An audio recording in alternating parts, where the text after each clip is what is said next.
Sapiens. Today I'm here with Kathleen Williamson. Kathleen Williamson is a attorney emeritus with an extensive career in law, a doctorate of anthropology, and a songwriter based here in Tucson, Arizona.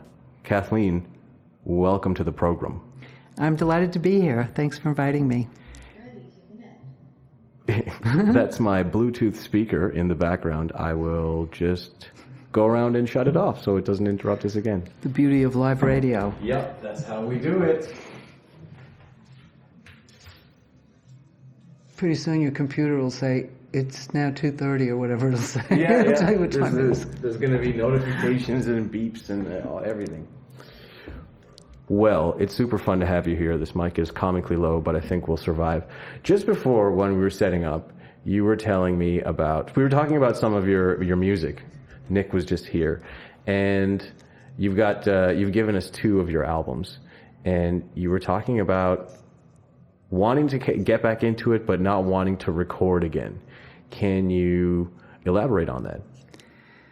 Well, I think probably the most important determinant, if you will, of so many of my decisions is how does it affect the earth? Mm-hmm.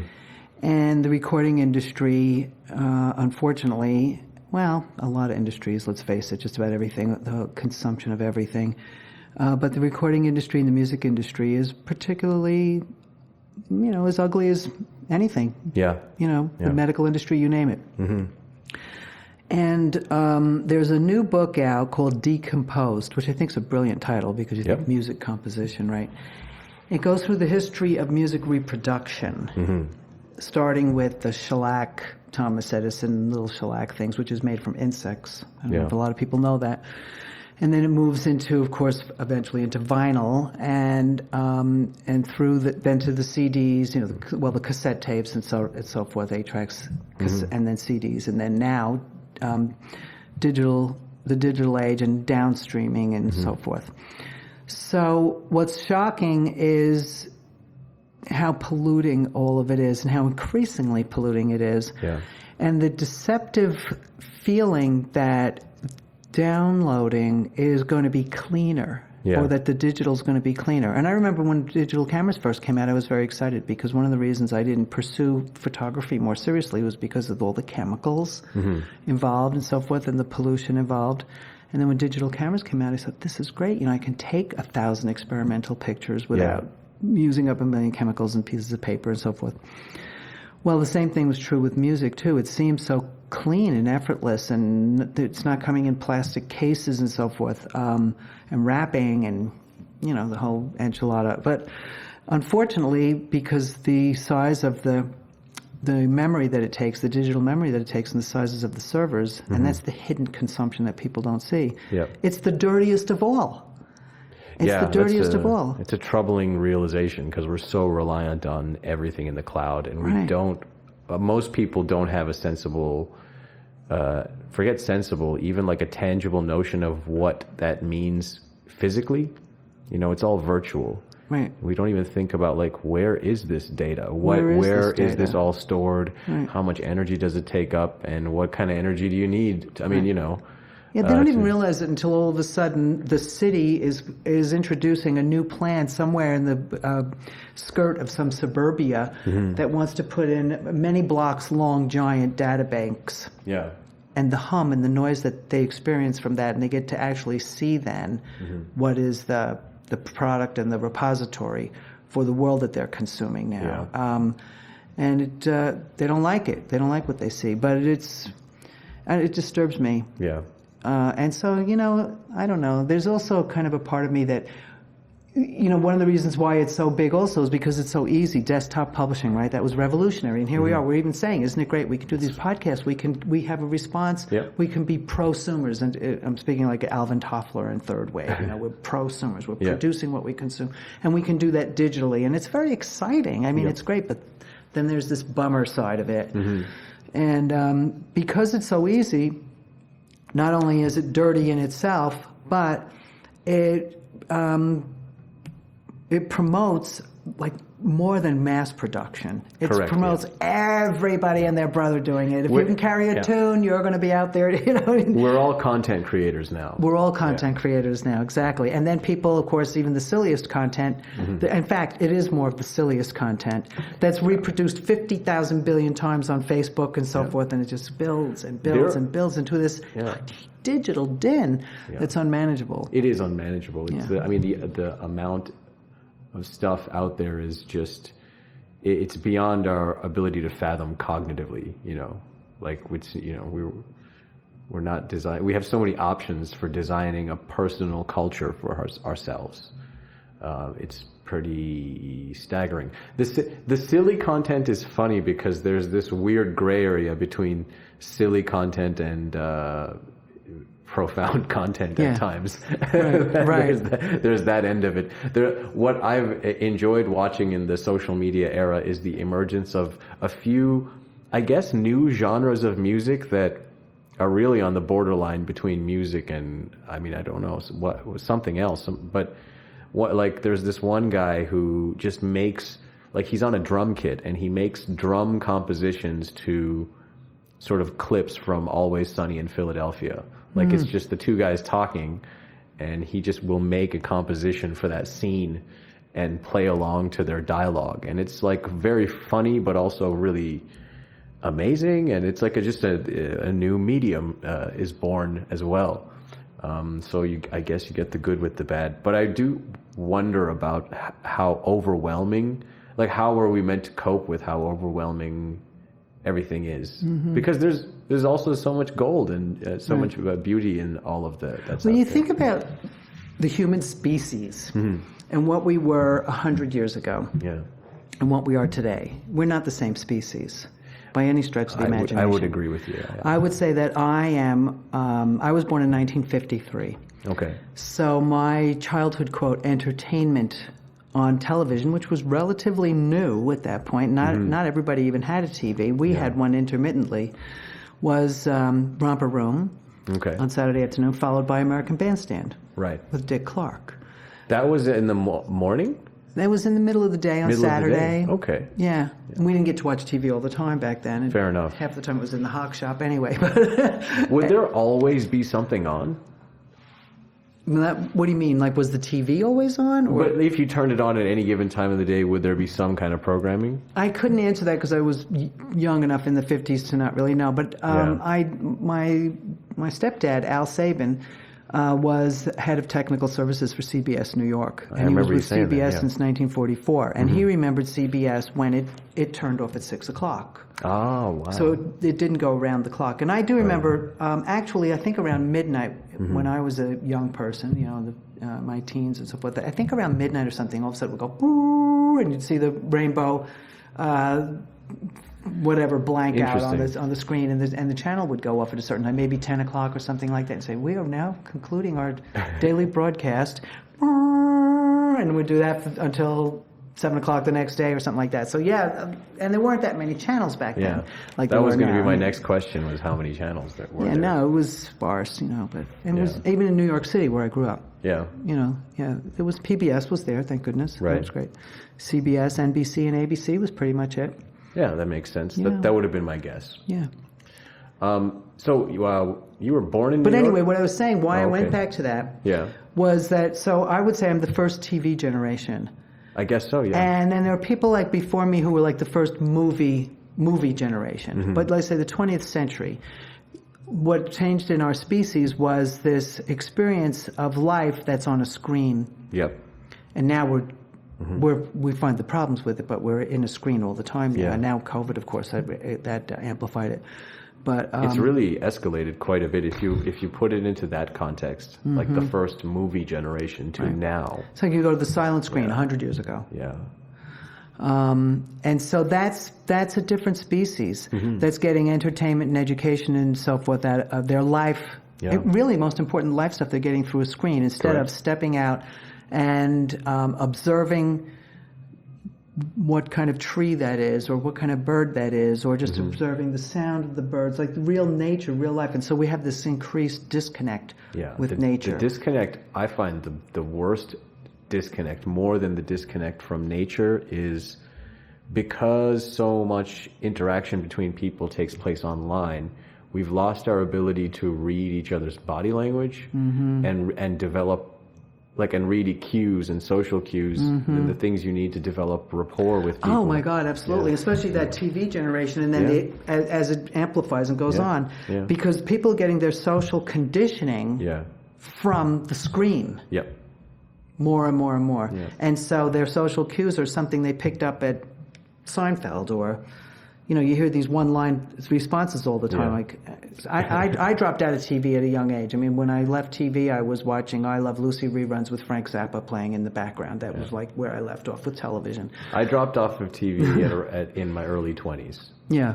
After I traveled, like when I lived in Scotland in a backpackers hostel for like a year of my life, I just got used to not having TV. Right. And even before that, I didn't have cable. And we only had 2 channels in my... So those two things put together, and the thing that put the final nail in the coffin of my TV watching was that when I finished my traveling days, I was with an ex that I was with at the time, living with. She would only watch those MTV reality shows that were just, Oh, wow. So... And I would, if I wanted to just noodle on the guitar while that was going on, she was like, she couldn't hear, So that put the final nail when that relationship ended. I was like, I don't want to ever watch TV again. I would leave the news on in the background. I'd no loud, and that was good for composing music as well, because it was just speech. Right. Well, part of going back to the thread of the TV generation and why all that's significant too is that it does something to our mind and how we see the world, in that on some deep level we're not sure of who we are. Yeah. And am I me, or am I me watching myself in a movie? Yeah. Is this the leading role? Like last year, I felt like I had a leading role in a COVID dystopian New Widowhood kind of a movie or something. You know what I mean? But there's a disconnect from ourselves and how we perceive ourselves and how we think we should be in the world. And so we almost all of us, on some level, and a lot of times now, I feel like we're some kind of a movie star or culture or something, producing something on screens or in sounds or something. Yeah. And I've always had to sort of watch myself as a musician, as an artist and so forth, how much of my creativity is coming from some kind of weird social conditioning I got that boosted my ego in a weird way about what we're supposed to be as a human or as a successful human being. How we're supposed to stand out, how we're supposed to be like celebrity, star culture. Live your truth. Star culture, and it's insidious. It's super insidious. It's super pervasive. I love that you tuned into that, because that's one of those things I realized recently. I was listening to a Slovenian philosopher, and he talked about how in America or the West, there's this whole notion of telling your story. Like that's the thing, and it really it merges with the whole hyper-individualism thing. We are right now, we're in Arizona. This is probably one of the most individualist parts of the most individualist country in the time in the history of the world, where it's never been more individualist, and we're kind of in the nucleus of it.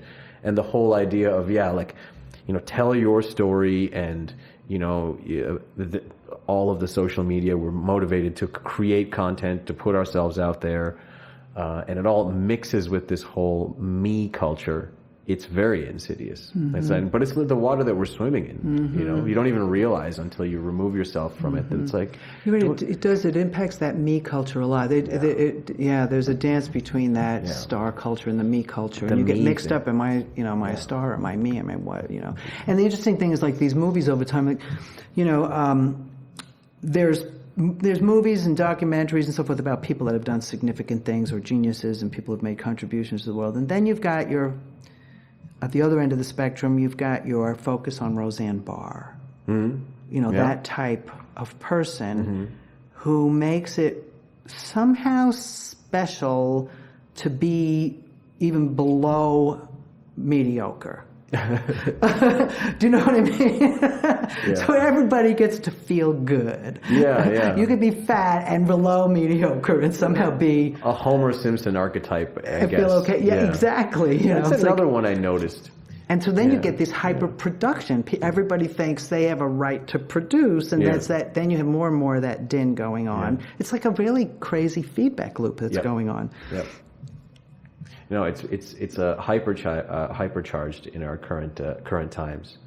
So you were born in New York, is that correct? Yes. Yeah. And you said you were born in 1953. 53. Mm-hmm. So, I mean, we're here in Tucson. What was your Where can we start in terms of, because you come from such a different time than me, and it's lovely to talk to you just anyway, but it's difficult for a person of my age to not be in awe of all the different experiences you've had across the ages. That sounds ridiculous. No, ages. but I understand what you're saying, but because you the velocity of change since 1953, exactly. there have been many ages since 1953. Thanks for saving me on that one, because it felt like a silly thing to say. I hear you. But you know what I'm saying. So I know what you're saying. I am in a natural position of admiration and respect for you. And so I'm just curious, because like yesterday we were sitting there by the pool talking about like you saw the change in rock and roll music and that whole burgeoning of culture that happened, which was a paradigm shift, and it couldn't have happened to the first generation after the Second World War. It kind of had to happen to their kids, right? And so I just have so many questions about that. So what was your entry point into the world of music and that culture changing in front of your eyes? Like, what were your earliest... Well, my earliest introduction was probably American Bandstand. And my first record, the first record I ever owned, 45s, had just come out when I was a child, and I had a little Victrola. And my first record was Mac the Knife by Bobby Darin. Okay. I loved that. And I think if I have any knack for phrasing at all today, it's because I listened to Mac the Knife a billion times by Bobby Darin. That phrasing's amazing. Yeah. Sometimes I put the oldie moldy station on in my truck, because it's just an AM dial truck. Yeah. And they play that song a lot. The publisher is really doing a good job with keeping Mac the Knife alive by Bobby Darin. You have an AM dial in your truck? Sorry to Yeah, I have an older truck. That's really cool. Yeah. I leave it on the AM dial. I don't know how the FM dial... It may have an FM dial. I'm not even sure, but it's a pretty cool... And I like to listen to the oldie moldy AM dials when I'm driving around in the truck. Yeah, and makes sense. And it's just this stuff comes up that's interesting. I don't know. Yeah. But... So I came in at that time, and rock and roll was still, it was still sort of soft in a way. Yeah. Like Bobby Darin was kind of soft, or Richie Valens and Buddy Holly was still kind of soft rock and roll in a way, and then American Bandstand, and then what I got to watch, what I got to witness was the introduction of black folks into rock and roll, and I saw some black groups actually show up on American Bandstand, and got to see some of the first integrated dancers on American Bandstand. But that was like in the Northeast, right? I mean, they probably weren't showing that down in the South at that time, because it was still Jim Crow South. Around what year are we talking? In the 50s. 50s. Yeah, in the 50s. Any names of groups that like maybe would be forgotten to us that were on American Bandstand? Like, yeah. Oh, the Ronettes, for example. The Ronettes? Yeah, the Ronettes were on American Bandstand. That might have been even early 60s, the Ronettes, but around that time those groups were coming out. And in New York, of course, there was Murray Kaufman, this DJ, Murray the K. Okay. And he had the Brooklyn Fox Theater, and he introduced a lot of black groups. It was great. And it was a time for soul music. It was and I loved soul music. I mean, I grew up on James Brown, and, soul. Soul is where it's at. Temptation, of course, Diana Ross. All that came in, the Motown thing. There was all that going on. So you start out, you have the 50s. It's sort of like, I didn't do Pat Boone, but it still seemed like it was kind of softer, the first stuff, at American Bandstand. But then very quickly in the early 60s, you're getting into a lot of great black music then. And the soul music, oh my God, did I love soul music.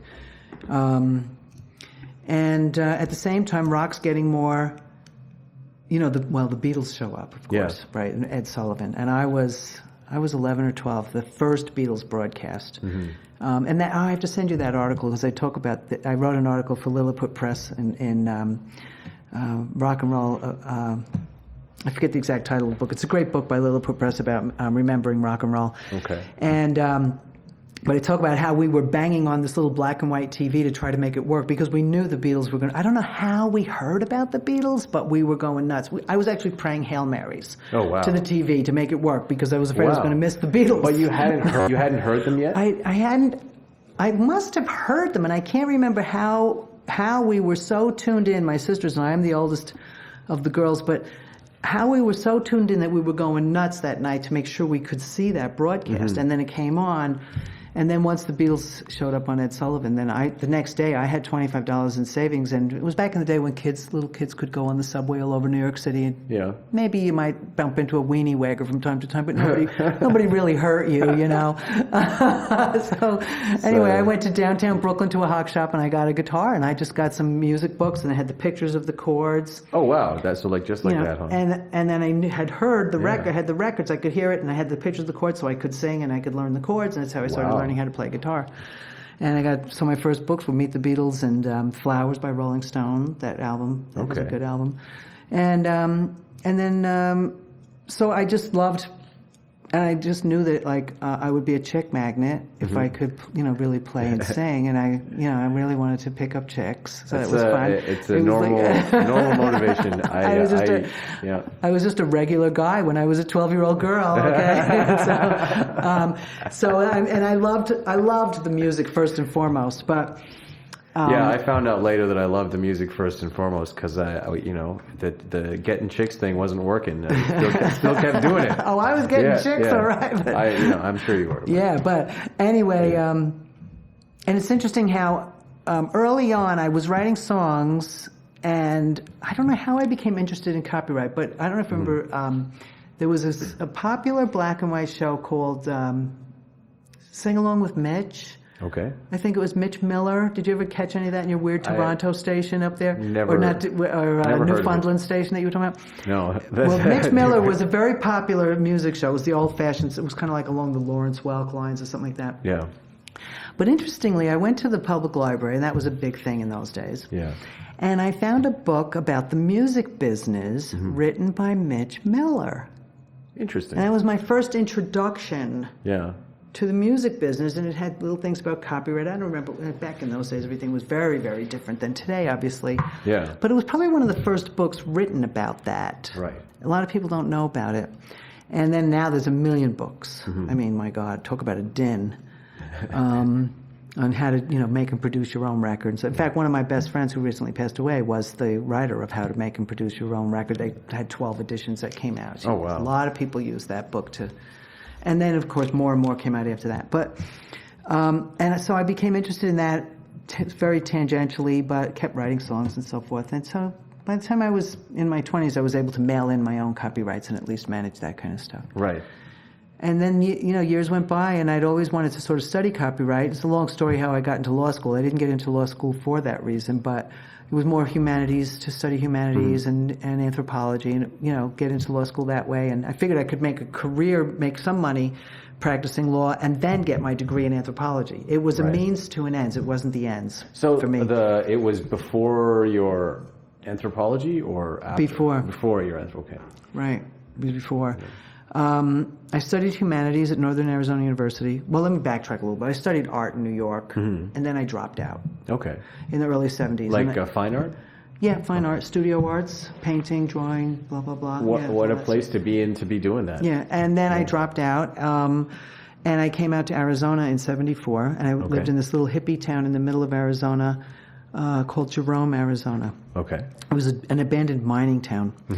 And I started really playing more serious music then. I got gigs. I could make some money. I had to learn country songs. That was interesting. Some good stories behind that. But I had to learn I hated country music when I came here. I mean, I was, I said, raised on James Brown. I also didn't understand country music until my early 20s. It really took the right kind of introduction to it. Right. But, I mean, I think a lot of people have that experience. Yeah, and so I learned all these country songs so I could get a gig in Arizona at that time. Right. And then one thing led to another. I eventually became sort of a pseudo rock star in Flagstaff, by the 80s, I was like, a little, I had a little following, and then I was having a blast up there. And I went back to college then and got a degree in humanities at NAU. And then I was going to study ethnomusicology, but it dawned on me that I really needed to start making a living. I was in my mid-30s at that point when I finished, well, mid-30s, early, 32, 33 when I finished my bachelor's, because I dropped out for a long time. Yeah, I know that feeling. I did that big dropout, and then I went back in. And so I said, well, why don't I get a law degree? Because that's so intellectually stimulating, and it's in the humanities. Mm-hmm. And I was interested in urban design at that time. And I thought, well, I didn't know moot from a tort. I didn't know anything about the law. So I thought, well, I realized the law is a really great tool for applying theory. Yeah. And to ground theory. And so I went to law school. I finished it really fast, and went to summer school and just got the hell out of there. And then I went right across the street to start my PhD in anthropology while I was working as a full-time litigator. Wow. That's a lot. Yeah. That's a lot. I was kind of in a workaholic stage of my life, to tell you the truth, but it worked out. I ended up finishing my PhD, which is like, I think what finally pushed me over the edge was seeing this little cartoon of a very, very old person with their cane, and they're all bent over, and this person's friends saying, come on, let's go out dancing tonight, or something like that. And this person's ancient and says, no, I have to stay home and finish my dissertation. And I said, forget it, that's not going to be me. So I banged it out and got it done. Yeah, that's inspirational for a guy like me. I mean, the normal thing in my diaspora would be to just get doctor in front of your name one way or another. And I, did my undergraduate degree, but then I went off in a different course. But there's part of me that, I'd like to get a PhD someday. In what? That's the thing. What's your passion? It's like the mathematics ultimately led me to more abstract passions. So, I really like academic and scholastic things, but I think it would be something in like mathematics or philosophy. You know what I mean? I think something in mathematics, philosophy, or like humanities adjacent philosophy. I'm really mathematics and philosophy goes together quite well. I mean, back absolutely. to Alice in Wonderland, and it really fits together nicely. Yeah. No, mathematics, I ended up majoring in it by accident, and I chose pure mathematics, and really what hooked me was the philosophical aspect of it. Well, it'll keep your philosophy logical. On the good side of logic, anyway, not the crazy side. That's what you would hope. I mean, you learn when you first start studying mathematics and you get past the initial calculus stuff where you just have to crunch formulas and stuff. Once you get into the stuff that's more like logic and philosophy, for a moment you can be really enamored by it and think that everything, all problems can be understood according to those constructs of formal logic. And as you go on, you realize that there are plenty of domains where those things don't make so much sense. Certainly, an obvious one that comes to mind is something like love. You don't want to apply rigorous deductive logic to love. It can help you process, it can help you understand love, but you can't only show up to love in a purely logical way. And then there's so many other situations. I got into anthropology, law. I got into law because I thought it was very interesting, and I didn't really take black letter law classes. I took the interesting stuff like feminist jurisprudence and critical race theory and all that stuff. And then I still managed to pass the bar somehow despite that. But and then anthropology to me is almost like a religion, like a spiritual practice. And I've always been interested in people. Even when I was doing art in New York, it was always portraits. I wasn't a landscape type of person. Not that I don't love the earth and the landscapes, but I'm interested in the human being and the thinker, the face, the culture behind the person. And so I pursued my doctorate in anthropology more like, I hate to minimize it, but like a hobby. It wasn't like with a goal towards becoming an academician or a big publisher or anything like that. But that's how I did my math degree. Like same kind of way. My friend said that about me. He's like, you're the only person I know that went to university for just the experience. Well, the learning. Yeah, the learning. The learning. Yeah. And, I mean, I love research and writing. Yeah. So, and that makes for good law practice too, I would suspect that a law practice is only helped by like deep study in a field like anthropology or something, something, maybe not studying anything, but if you have the curiosity to study something like that I would imagine that would only help. But I'm curious, what did you specialize in or focus on in your anthropology studies? Like which? The cultural groups that I focused on were mostly Irish and Irish immigrants to the United States and the transatlantic experience. Okay. Predominantly 20th century, because my mother came over in the 20th century, so I focused on that and kind of like the phenomenology of place and memory and how that moves around and how ethnography can be kind of mobile in that way, like when you have an immigration story like that, or a hemorrhage of women from Mayo, which is what happened in the mid-20th century to the United States.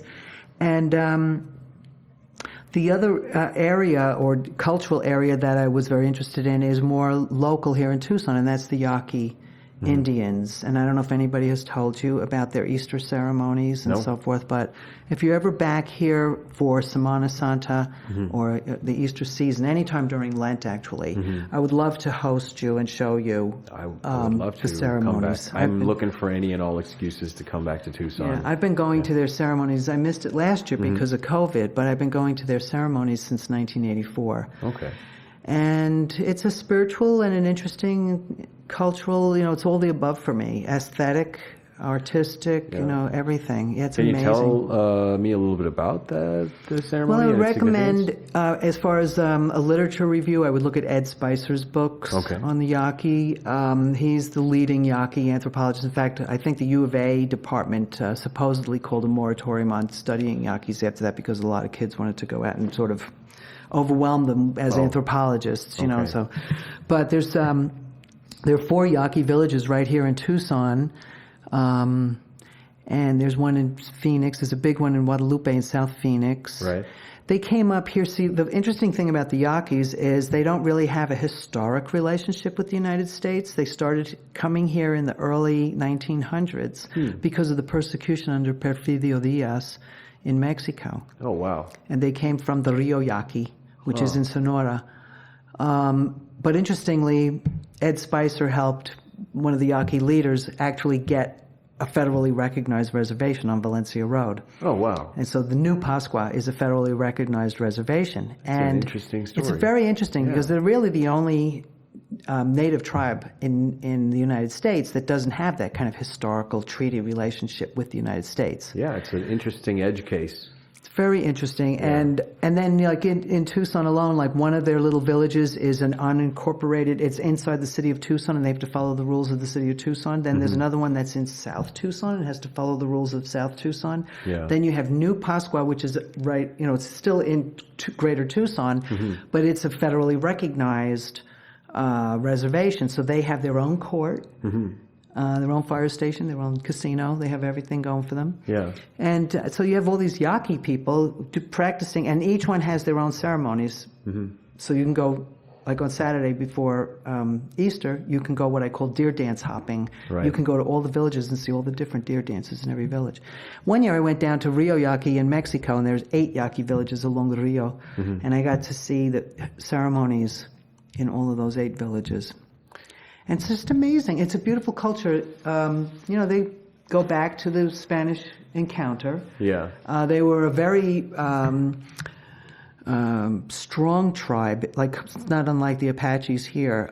The Spanish were not really able to conquer them like they were other neighboring tribes. And they drew a line in the sand and said, don't cross it. And, they were fierce. And they eventually took in a hybrid Catholicism because they invited in the Jesuit priests. Okay. And, the Jesuits were brilliant priests.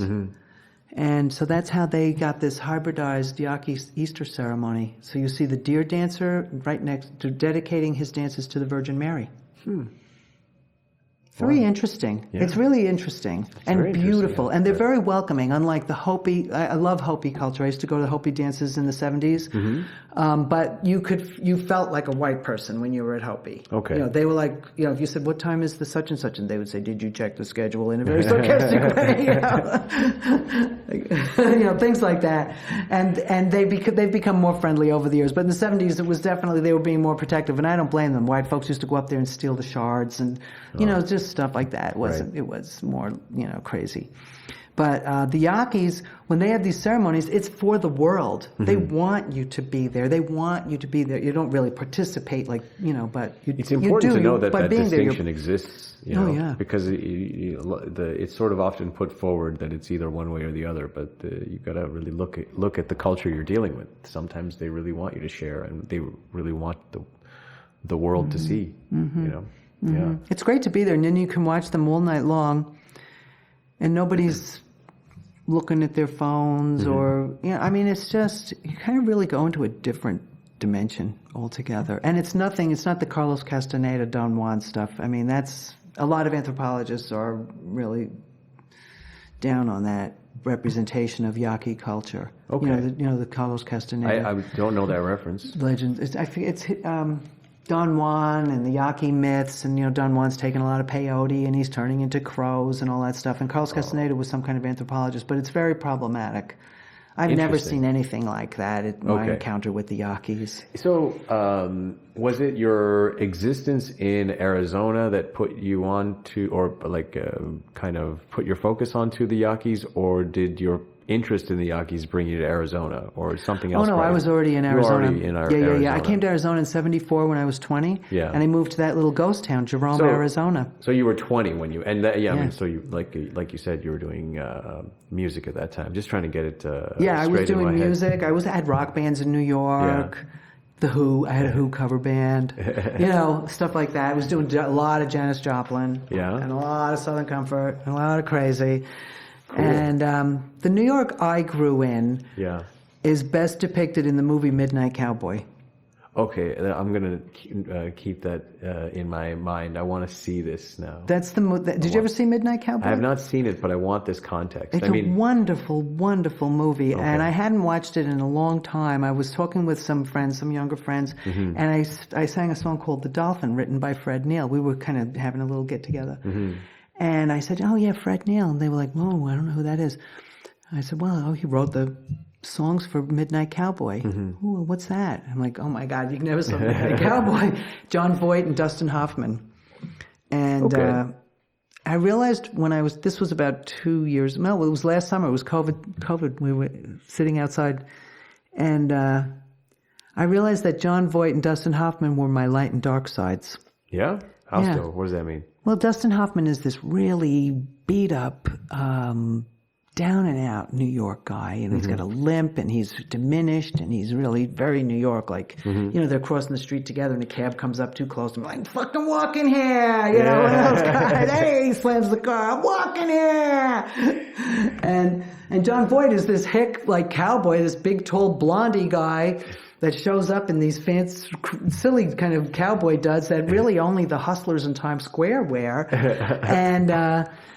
And they hook up with each other, and Dustin Hoffman, you know, kind of scams John Voight and everything, but they end up becoming a unit. And it's a very moving story, very moving story. I don't want to do this spoiler thing, but the music's great. Fred Neil's music is great. Everybody's talking at me. I don't hear a word they're saying. You ever heard that song? Only the echoes of my mind. Well, I mean, I really want to watch this movie now because I guess it'll be the closest thing to seeing New York through your eyes, I guess. And I grew up, we were poor. My mother was an immigrant from Ireland, and my father was a merchant marine, an alcoholic, and he was like not really responsible or even there. And so we were, you know, we were pretty down and out. And so we saw a lot of those sides of New York. And then I grew up in, you know, in the Times Square that I grew up in, you couldn't walk down there without getting your titties grabbed. You know, I mean, it was all porn, and, you know, it's all changed now. It's all different. But I also saw them build the Verrazano Bridge. Yeah. I saw them build the Lincoln Center. I saw them, of course, build the World Trade Center. That was later in my teenage years. They were building that. You know, all that stuff it changed a lot. Well, what does it feel like when you do go back, because my mom is from Bombay, which is a similar city to New York in many ways. And she grew up, she was born in 1942. And when we go back to Bombay, like, she is just shocked at the change, right? It's just so staggering. Mm-hmm. And I can see it in her expression, when we're in a cab and she's just looking around like, my goodness, I can't believe this is where I grew up. Right. Do you have any, I can't imagine. I'm just trying to get a sense of what when it I must go, feel like. I was always interested, even when I was an art student there, I used to like to take pictures documenting the New York and the changes, like the contrast, like the World Trade Center and the Woolworth Building, for example, the contrast between them and so forth. And Battery Park, when they were building Battery Park and dredging all that up, I was photographing a lot of that with my little Minolta SRT 101, black and white film, Tri-X. I loved those days. Yeah. And so when I go now, and there's so many of these weird needle tower apartment buildings in the in the 50s and midtown Manhattan, and these people that are so incredibly wealthy, they hardly ever touch the ground. Mm-hmm. They're not even really from New York. Mm-hmm. They're from Dubai, or I don't know where they're from. They're from all over the world, and they've got foreign millions investment and in trillions condos. and trillions of dollars. We have and a lot of it's money laundering, like Trump. Yeah. He's laundering money for all of these fossil fuel oligarchs and all these characters. And so you've got all that influence in New York now, and then these buildings, these needle towers, are blocking the sun and destroying places like the old art schools in Midtown Manhattan and the Steinway, the original Steinway store. The sun blocks all of that. The buildings block all of that. So that's kind of weird. And then there isn't. I don't feel like the New York I grew up in the cityscape. You could spot the Chrysler Building. Mm-hmm. And you could have a communication with it. And it spoke to the Empire State Building.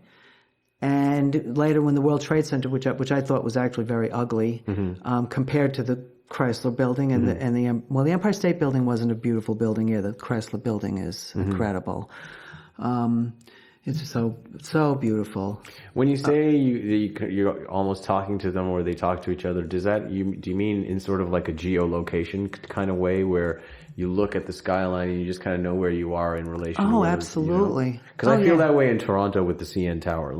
Absolutely. It's in terms of navigation. Absolutely. You can't get lost in a city like Toronto. No, I would say, there's the Empire State Building. Now I know I'm going north, or now I know I'm going south, et cetera. Yeah, you had that. And now it's kind of like here, like when you go downtown Tucson now, they're building more and more tall buildings. Yeah.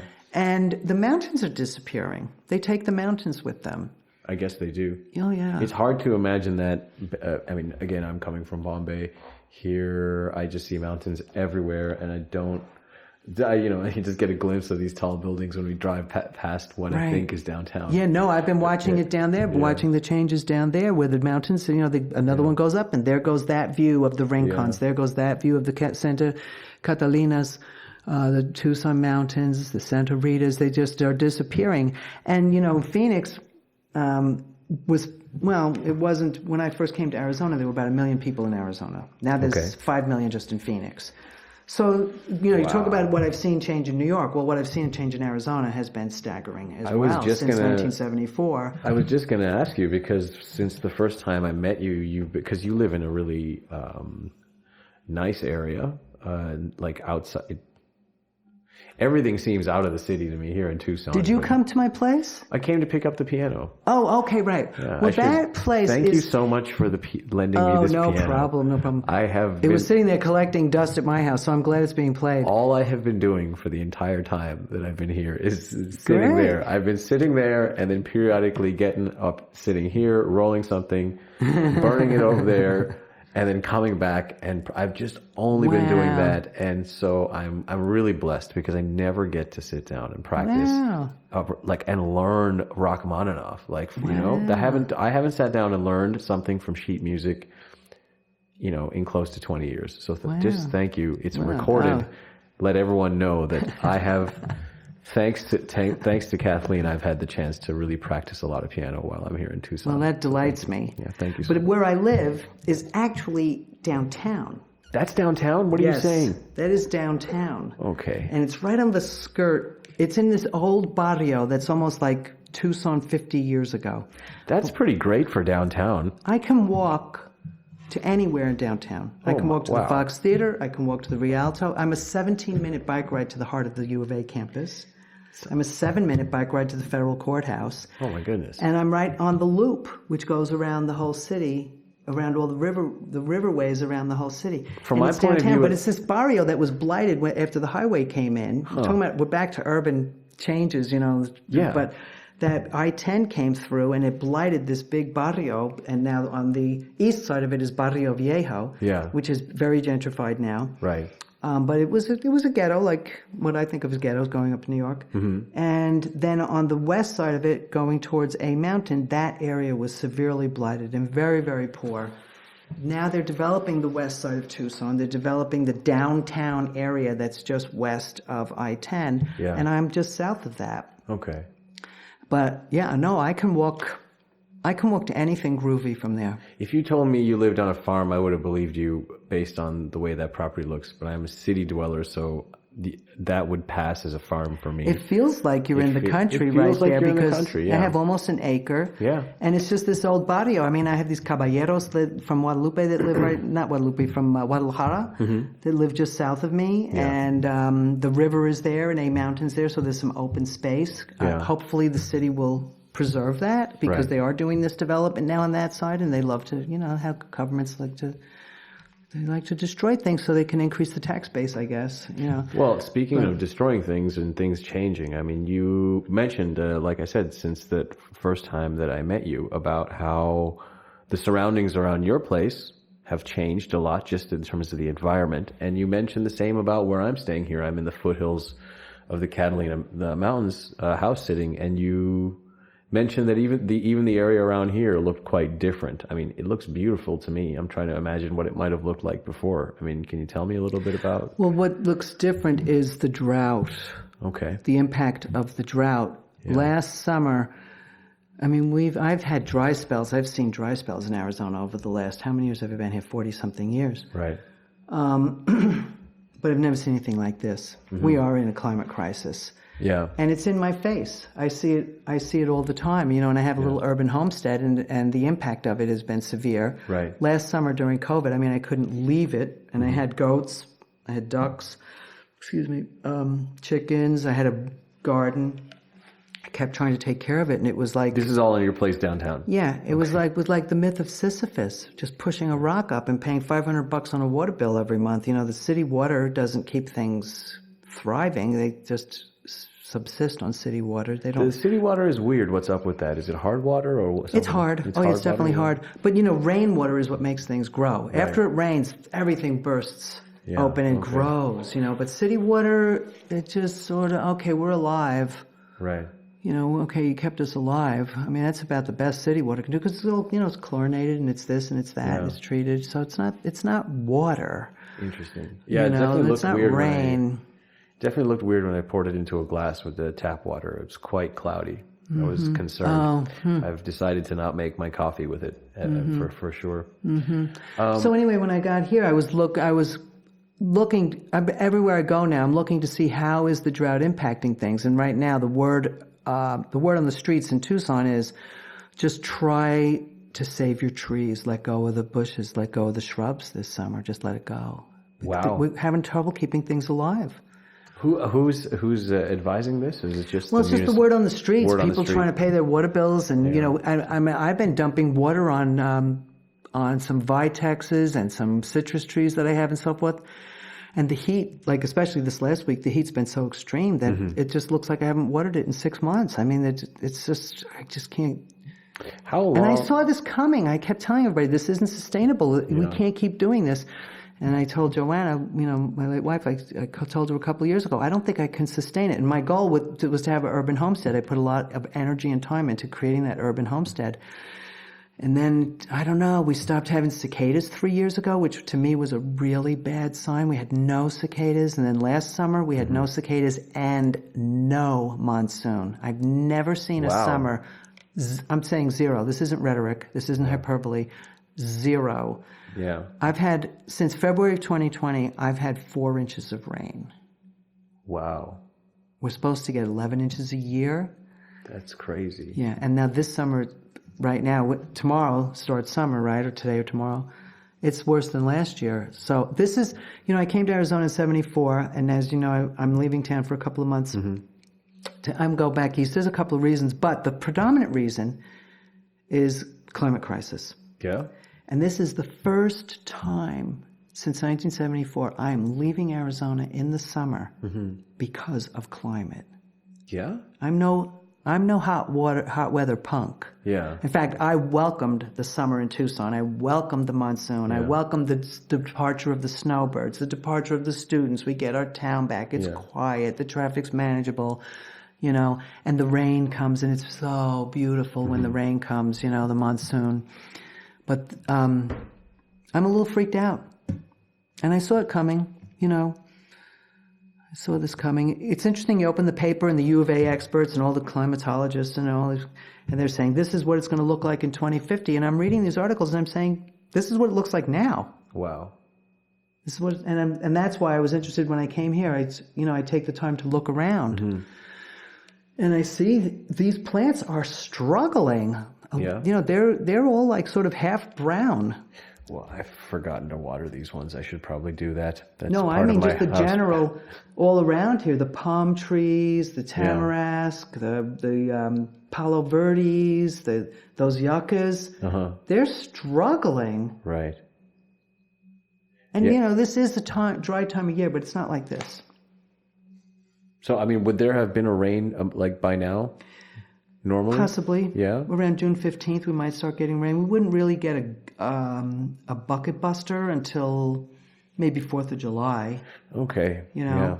But we'd be seeing some thunderheads by now. Yeah. Well, in India, certainly in Bombay, there'd be monsoon by now, and so it's interesting to see. Is there a drought there too? Because you're going to get drought or flood in these days now. Yeah, I think. Well, no, I mean, I'm sure we'll have a flood at some point in Bombay. We already had a big cyclone, which was early in reference to the monsoon. But in terms of sustainability, I mean, forget India. I mean, I can just speak about Bombay. The flooding just gets worse every year, and it has a lot to do with the way the city is expanding and destroying the sort of natural defense that the system has against floodings, the mangroves as they are called. And there's a lot of other weird stuff going on. I mean, they're building this weird marine road that I think from what I understand is disrupting the ecosystem there. They almost tore down or were going to do development into the RA forest, and the RA forest is considered to be the lungs of Mumbai. Oh wow. And I believe there were enough protests to stop it, but I haven't updated myself on the state of that situation. But this is such a pervasive problem everywhere, what are we going to do? Is that forest prone to fire also, wildfire? I don't know. I don't know if, I can't remember the last time I heard about a fire in the RA forest. But I do know that it is extremely important for the air quality in the city. Bombay doesn't have it's a very polluted city, but last time I checked, the top 15 most polluted cities in the world, 14 of them were in India, and thankfully Bombay didn't make the top 15. Wow! So Bombay is very polluted, but at least it didn't make that top 15, which is saying something given the sort of surrounding other metros that you have to compare it with, especially like Delhi and Calcutta. But I would imagine that the ocean modulates a lot of that for us. I mean, I remember when I take the ferry out of Bombay, out of the India Gate to visit the Elephanta Caves, it's amazing. You can see as you back away, eventually you can see the dome of pollution just around South Bombay. You can explicitly see where the dome ends, and then you just have a blue sky beyond that. So it's what's interesting? When I was growing up in New York City, Over Manhattan, and you might remember seeing images of this, like sort of historic black and white images or something. There was always a heavy smog, a big heavy smog over Manhattan. And so like one of the improvements, if we can feel positive about anything, is that we stopped leaded gas. Because that's what did that. And the diesel, of course, they don't have as much diesel there now. But you don't see that anymore. And so that's, and that, of course, we had acid rain, then that developed into acid rain. Oh, wow, that was a thing, hey? You never heard of acid rain? I've heard of acid rain. I didn't realize that, it was a thing. that you had it in Manhattan. Oh, yeah. Yeah, there are places where people seem to catch on, like even if it's like too late, they catch on and make changes, and then there are other places where they don't. And for example, it appears, and I'm not trying to indirectly praise China or anything, but it seems like the pollution levels reached a certain point there in their major cities. We're like, okay, we gotta do something, and it appears that they have implemented some changes. In cities like Delhi, they don't seem to learn, and Delhi just keeps getting more polluted, and people don't want to do what they need to do. In India, we have such a big problem with just waste disposal and like plastic bags and all kinds of weird things. It's not the disposal that's the problem, it's the plastic that's the problem. Plastic is a huge one. Even disposal is a problem. In India, just getting people to abide by certain trash segregation rules is difficult. And a lot of that, a lot of these problems are weirdly tied up with caste in a way that you wouldn't expect. Like, for example, in my building, they distributed a memo saying we're going to do wet waste and dry waste. Forget for a moment that it should be organic waste and inorganic waste. Leave that aside, but it's wet waste and dry waste. And they circulate this memo, and the memo explicitly says, please advise your domestic helps and maids and servants to put the trash in the appropriate bin in the stairwell. And I mean, there's your first problem right there. It's like, okay, like... You have to train them. Well, the domestic help are switched on and smart, and they get it. But from their point of view, like, why are they going to do this? Like, they're going to go home at the end of their day to the slum that they live in, and they know that all that trash is just going to get dumped in a big pile, all mixed up. And so you're telling them, and you're, too embedded in your caste hierarchy to go just put the trash in the bin your own damn self. And your help's not going to do it, not because they're spiteful, not because they don't get it or they're dumb. Just was like, why would you? I know that this trash is just going to get all dumped in my neighborhood next to where I live anyway. So all going to mixed get all up. dumped out here anyway. Yeah. So the back end infrastructure doesn't seem to really be set up for it. And there's a vicious cycle of mistrust. I mean, in India, the biggest problem is a lack of social trust, right? So the government knows that people for the most part, aren't going to segregate. And the people know that the government probably is not going to do anything to implement some infrastructure such that this stuff actually stays segregated and ends up recycled or whatever the case may be. And I mean, that's the case in India, but we found out a few years ago that even in Canada, our whole recycling system was a big scam. We were just sending it off to China and the Philippines and all these kind of things, Right. And so that one was really sad to me. When I already knew about it before the story broke. I had known about this for some years, but it's really sad because I grew up in a generation where there was actual social conditioning towards recycling that worked. Like, people in my generation don't think twice about, in Canada, in a place like Canada, don't think twice about segregating their trash, putting their cardboard separately. They do all the things. And there was even an illusion of it all being picked up and collected and all this stuff. And so here you have, and I lived through that whole 3 R's, reduce, reuse, recycle, all of the commercials and public service announcements that were made so that got drilled into our head. It worked. Like, it actually worked, and we were doing the damn thing. Right. And then you find out, the whole back end thing is a lie. Yeah, we had the same thing here. We found out it was all getting shipped over to China and killing people over there. But on the other hand, this shirt that I'm wearing right now, this has got one of these SPF 50 shirts. This is made out of recycled plastic bottles. Okay, wow. I mean, isn't that amazing? It's amazing at multiple levels. First of all, I didn't know that it one still could takes a get- lot of pollution to make this. Yeah, there's no doubt about it. Yeah. I mean, it's still the whole plastic thing that's fossil fuel hegemony. Yeah. It's the hegemony. We can't exist without fossil fuel.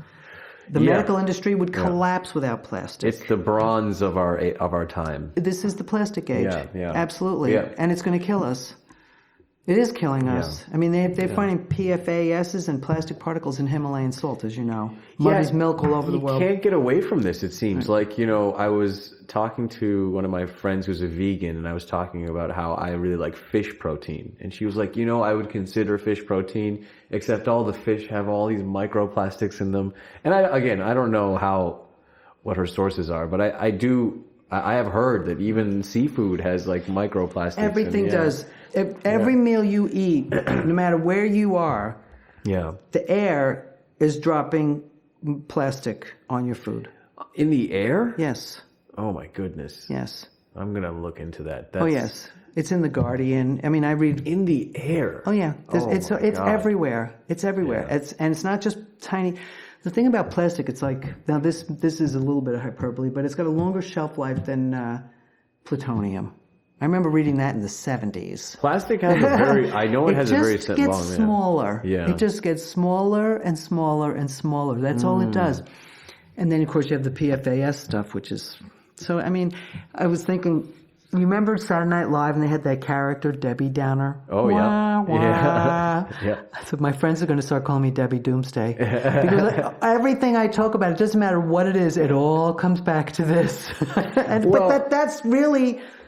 That's reality. Yeah. And I've just found a good book I recommend to you. It's a clinician's guide, but it's called Emotional Resilience in the Era of Climate Change, I think it's called something like that. And it's basically exercises for clinicians. Very necessary because a lot of the depression and hopelessness and everything is coming around people that are at least somewhat aware of how doomed we are. It's hard not to despair. It's hard, and I feel for people that are half my age. Yep. Because I can say, well... if I was just thinking of myself, I said, well, I've got 10 or 20 years and I can, find a cool place in the meantime and ride this out. But I'm not. I'm thinking about you guys and I'm going, my heart breaks. Yeah. We're pretty embedded in this whole thing. You guys. Whether it's social media or the destruction of the planet. And I'm willing to do I'm willing to help with this. I mean, I don't know. It's insane to realize how fast we destroyed the planet in the last 70 years. It's dramatic when you think about it. It's in my lifetime. I'm almost 70, and I think this happened on our watch. It wasn't due to us. It started, the wheels were in process. Correct, yeah. From World War II, which is before my time. We became our main export became military weaponry in World War II. And I think that's what pulled us out of the Depression more than anything, frankly. I did my economics, I did a macroeconomics paper on that, about the connection between, when I was in military university. Military production, U.S. military production and economic prosperity. Yeah. And we shipped it all to Europe. Yeah. We lent, they owed us the money then for it. And that's how Roosevelt succeeded. That's how we got out of the Depression. Yeah. And we've been addicted to that economy ever since. Yeah, people take that for granted. People don't realize that before, like, if for a moment one were to consider World War I, the Great Depression, and World War II as a continuous, like, sort of destabilizing period in human history, before World War I, America was not like number one. It was Britain, right? Oh, absolutely. And the whole destabilizing nature of those two world wars and the sort of destruction of capital that happened in certain kind of ways and redistribution of capital as a result, and the weird inflations and then the Bretton Woods and all that stuff, you just ended up with America in this top spot at the end of World War II. And for all of us that were born after that, we just take for granted that, at the beginning of the 19th century, that wasn't the case. People in Europe used to look over at this part of the world and be like, well, what are those people doing over there? There's just a bunch of... Yeah, they're stealing our copyrights, whatever. Yeah, right, exactly. We were like China. Exactly. Like, it was very much like that. And another thing that blows my mind is that America didn't have a central bank until like 1914, which is, right. You have all these different Or taxation. That I didn't know about as well, but Right. it's that like was late too. Yeah, it's a different We were a world. new nation. Yeah. Yeah. You know, and then we had Birth of a Nation. We had the white supremacy going the whole time. There's that. You know, Yeah. oh yeah, that's also. And you know, the thing, just I know we're bouncing around all over the place, That's but you know, there's a okay. lot of talk about reparations, and it's not very hip to sort of question whether or not black folks should get reparations. But I'm kind of on the side that questions it, and I'll tell you why. And I know I'm sticking my neck out, but so many people have been trashed. Yeah. Where does it end in terms of reparations? I mean, women, look at women all over the world. Let's talk about reparations. Let's talk about half of the human. And for me, if reparations are going to happen at all, as far as I can see, Native Americans. That was just going to say. It's Native Americans. And as far as I'm concerned, if we gave them all the land back, I'd be totally happy with it. There you go. Not that it's my history, because I just came here in 1947 with my mother in a way, you know what I mean? It's not like I have the depth of the United States, but I'm an American and I vote, and I'd be more than happy to just give it back to the Native Americans. Well, it's just a huge injustice, and the ripples of that are felt today and have not. They have not settled in any kind of way. The bum deal they got is, I think, it's unparalleled compared to everybody else. Yeah, the reparations thing. I don't have a strong opinion for it or against it. I'm not even an American, so at some level it doesn't make sense for me to have a strong opinion on it. But there's a young black sort of philosopher by the name of Coleman Hughes that testified against the motion for reparation, against alongside or counter to Ta-Nehisi Coates, who was saying something for it. And one of his interesting points with reparations is the notion of, like, the whole construct of reparations is that once it's there, then it's almost like people are absolved of it. And that's maybe not the right way to think about the history of slavery. Like, of like, here's, now that you have this thing called reparation, let's not talk about this ever again. Maybe that's not the way. And he was almost saying it's hard to not think about it in terms of that equation. But I can kind of like a lawsuit. You committed a tort. Here, we're going to pay you the damages, or you killed my father, we're going to give you 12 cows, we'll never talk about it again. Yeah, exactly. And that seems weird. But also, I guess there's lots of different ways that something like reparations could manifest, right? Like, some people think of it as just handing out checks, but I suppose the very concept of it could be reformulated in a way that maybe more suitably guarantees the outcome that is at the spirit of what it's actually trying to do, right? I mean, that's, I guess the worst thing that could happen is if you roll out some type of plan for reparations and the thing doesn't actually have a good outcome. It's not really a fix, though, because what we're talking about, the ongoing generational thing that's happening, not just with black folks, but with all kinds of cultural groups, is trauma. Yeah. Oh, yeah. Right, we're in a world of trauma, and everybody and their brothers got some degree or another. Like, look at Donald Trump, how he acted. A lot of trauma there, for sure. A whole lot of trauma, and then trauma spreads trauma. It's sort of like, the Vipassana practice. If you're miserable, you're going to spread misery. Correct. Yeah. And or it's not practice, but it's what the Buddha and all the great spiritual teachers have said. Yeah. And so it's just trauma. And so you see it like with the incarcerated people in this country, who ends up getting incarcerated, who ends up becoming drug addicted, who ends up becoming a big money launderer, who ends up becoming a workaholic, all those things. Trauma. And it's global. I think about like the trauma that Americans have suffered for all kinds of reasons, whether it's the 1950s closeted domestic violence in the household, or it's the Jim Crow treatment of black folks down south, or it's the horrible conditions of the Native American, whatever, all this epidemic of trauma, and then becomes generational, or even the Irish that came over. One of the things I was interested in when I was doing my dissertation is to look for signs of how the traumas of the famines in the 1800s, how did that impact all the succeeding generations? Just like an alcoholic will impact generation after generation after generation. Correct. And all those trauma.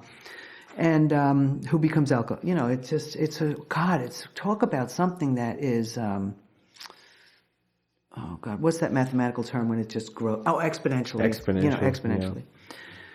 So reparations isn't going to fix what we need to do is not just, actually my pastor was talking about this in terms of coming out of COVID, but the same thing applies. It's not like we ever want to go back to normal. We need a transformation. Well, going back to normal isn't going to work. Normal was, may I say, F-U-C-K on this radio show? Yeah, absolutely. Normal was fucked. Yeah, correct. Right? Yeah, we don't want to return to normal. We need transformation. Yeah. And really, I think if that money was spent dealing with the trauma of these, everybody. Yeah. And coming to terms with it, admitting it, and transforming our society. That's where we could do some great work. Yeah. Yeah, and with all the talk about these issues that are ambiently floating around, very few people are actually talking about confronting the actual history of it. Like giving a proper account of the history and confronting with it. It's confronting what happened. And then so many people are still very misinformed, like I remember reading about how in the South they have like very different kind of revisionist histories that are taught. I don't know if that still goes on, but for a long time we're taught about, say, the Civil War and all that kind of stuff. Of course it does. And that's what all these, all this cancel culture, all this fake news, everything that's happening today under the guise of these little slogans. It's all about revisionist history. Yeah. The left side, the right side, nobody believes anything anymore. No shared, bucket of facts. Right. Which is very jarring. And I think that's a bit of a new one. Even if the shared facts we had before were wrong, at least we could kind of communicate with each other. And right now, as we're speaking, it's the 50th anniversary of the Pentagon Papers. Oh, wow. Yeah, which that's the shadow of what I grew up under. Yeah. So right out of in high school, I wasn't taught.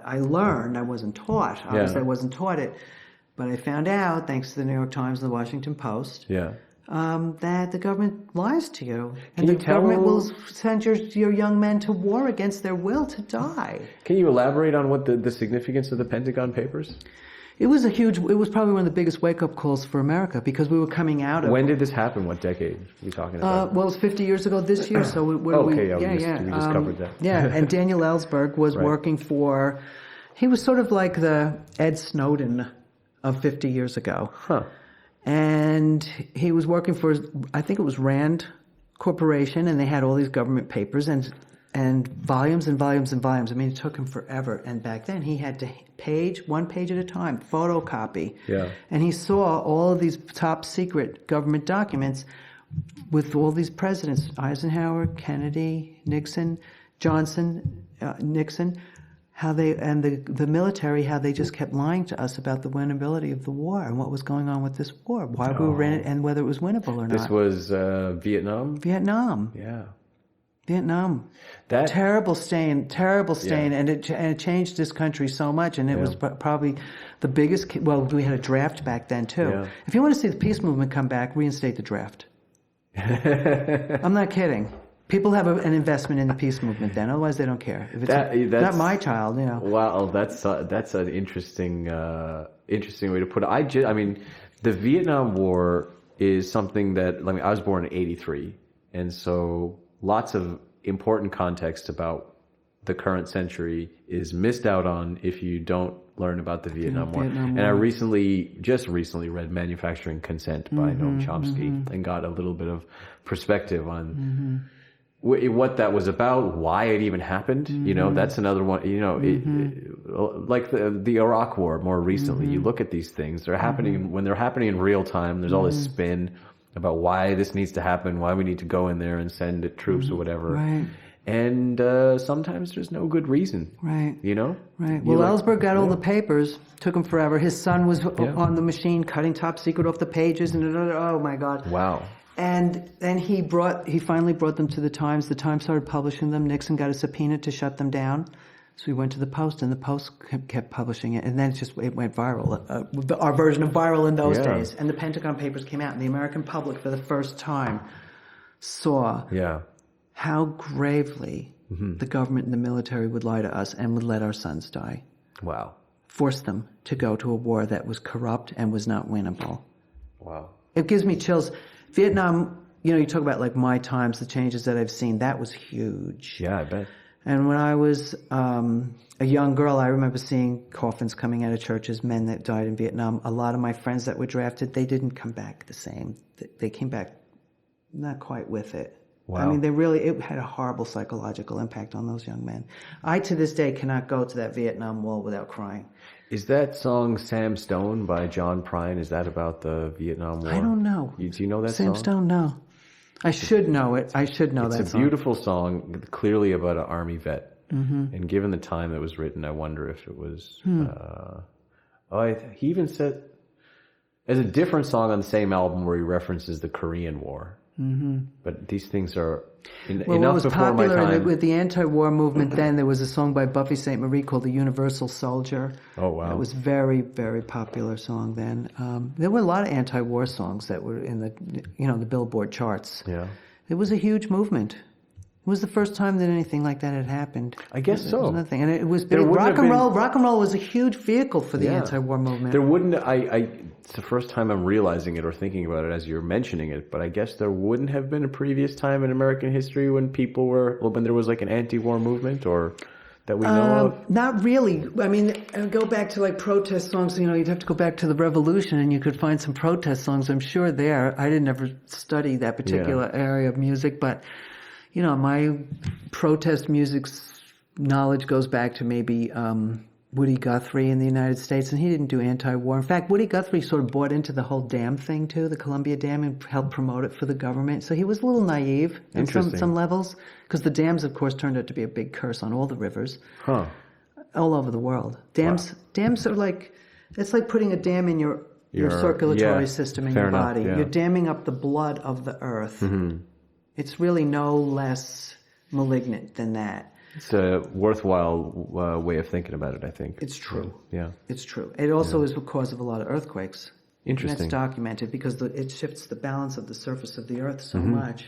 It shifts things. It has an effect on things below. I'm not making it up. It's true. It's all scientific. It's out there. But anyway, Woody bought into some of that. I mean, he had his protest stuff. It was like for the immigrants and the workers and the farm workers, and he had his stuff. But he I don't want to put down Woody Guthrie, for God's sake. He's like Godhead. You don't want to go that far. But and then I guess my other protest music might be like the old Irish, the Patriot song and the old Irish songs. Raise up your pikes and fight the British, and those old turn of the century, songs back in those days. But no, I mean the Vietnam War was. Paris. There was a lot of protests all over the world against the Vietnam War. Because France, of course, it was a French colony. Mm-hmm. And what the hell were we doing there? Yeah. Paris was burning. Yeah. There was a book, Is Paris Burning? It was all about this. Wow. Yeah. It's an interesting part of history. I need to go back and read up on. Oh, it's amazing. The current sort of, 100 years before our current date right now is really interesting because, as you mentioned earlier, the amount of change that's happened is just dizzying. Right. And look at the similarities. I mean, of course, everybody's seeing this. In the 20s, they came out of a pandemic. Yeah. What they called the Spanish flu back then. And then they had the Roaring '20s. And they're trying to spin it now, like to promote more and more consumerism here. We're going to go into the Roaring '20s now. What are you going to wear? I saw a couple articles. It's like, give me a break. I saw a couple. Happy times are here again. Yep. I saw. While we're roasting and dying of thirst, and we can't get drinking water. Yeah. While the air is unbreathable in parts of the world. Right. But the economic boom is coming. Right, the neighborhood is burning down, the forest behind your house, and I know, it's just crazy. Get ready for that post-pandemic boom. That's, I think, the post-pandemic boom. That's one of the headlines. What a bunch of hooey. I mean, the hype is just, it's amazing. It's silly. But it also goes to show how much, the headline suggests that we should equate, some type of personal prosperity with an economic boom. So those things are equivalent, apparently, and that's the sad part. Oh my God! Right? It's that's the proxy. The proxy for happiness is economic boom, and that may not be the case. There may be a lot more upset people, depending on how that economic boom pans out. Yeah, definitely, definitely. You mentioned Vipassana earlier. When did you discover that, and how many of these retreats have you been on? I mean, Vipassana. before you go, I mean, would you say that it's been one of the more successful modalities you've discovered for your spiritual journey? Unquestionably. Okay. Yeah. Yes, absolutely, without a doubt. And I'm not a gullible person. You're from New York, so I don't think I have a bullshit detector that reaches down to South Tucson, honey. I discovered Vipassana in 2005, and it was just as my teacher says, perhaps it was some past karma, some good part of me that you created. He's got this thing, like, so whatever good stroke of luck that I had. I'm a recovering alcoholic. Yeah. And I just celebrated 35 years clean and sober. And I'm the daughter of a man who died of alcoholism at 48 years old in the Tenderloin district of San Francisco. So I have a history of alcoholism and trauma. A lot of trauma comes with a story like that. And a lot of excessive use of alcohol and drugs in my younger years. And I was in a culture that was totally supportive of it. I was in the 60s and 70s. Fair enough. You know, I mean, in America. That's how I feel in the music scene sometimes. Yeah, I'm so just I mean, trying it's to, like, trying to live here. And yeah, I was the life of the party, and, you know. That is very believable. An aspiring rock star, and, you know. So anyway, or folk musician, or whatever I was going to be. But anyway, so I had quite a few years of sobriety under my belt, but I really wasn't doing a real prayer and meditation in my life. So I was sort of staying sober by the skin of my teeth. I still had a lot of negative thinking and anxiety, and I was in a relationship with a similar-minded person who was sober for quite a while, but also not really growing along spiritual lines.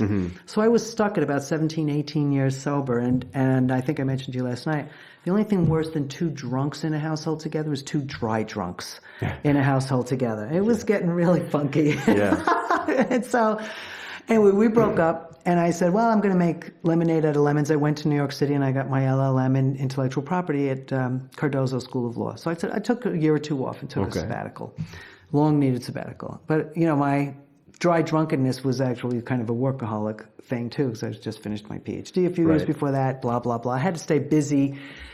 So I was in New York, and I was on the phone with a person who's been a very supportive person all my life, and she was in Tucson, and she said, "Oh, my daughter's coming back from a silent retreat," and something clicked in my head at that moment. And I've always been interested in meditation. I actually hung around with Chogyam Trungpa Rinpoche in 1979, 1980 up in Boulder. I was at the Dharma art seminars and all that. Everybody was drinking their asses off up there with Chogi.